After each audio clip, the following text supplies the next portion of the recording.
Đợi chém chó nó. Sao vậy phản động nó.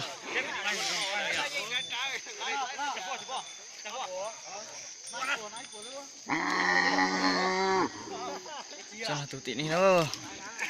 Sao vậy phản động nó. Tao mình chịu à? Muốn tụi nhựa như cái một trò nữa. Hải chém tôi bên đi nhá. Cái kiểm trọ nữa. Tụi bên ý lò đồ nữa. Dương cầu tôi nào vô. Cho kia đó.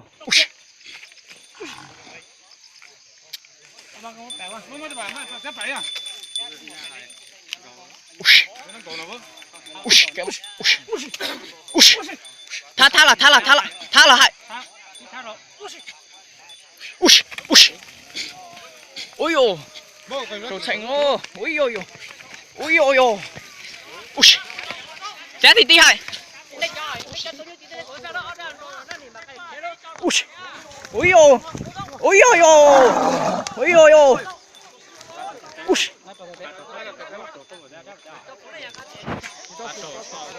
Ôi dồi dồi. Nó giống ngô. Anh ấy chạy. Chạy. Chạy.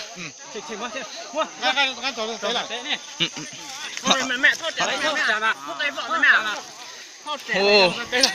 Ngay tê lọ xí nữa. Tua mày quay à? Ồ.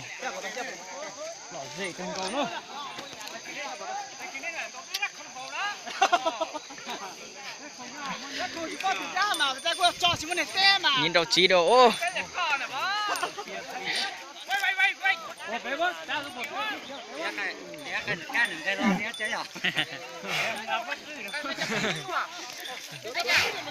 Tua lú đang cua.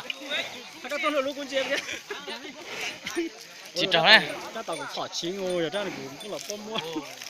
Nhắc tàu ở trên này. Cũng tên cũng lọt đo đồ.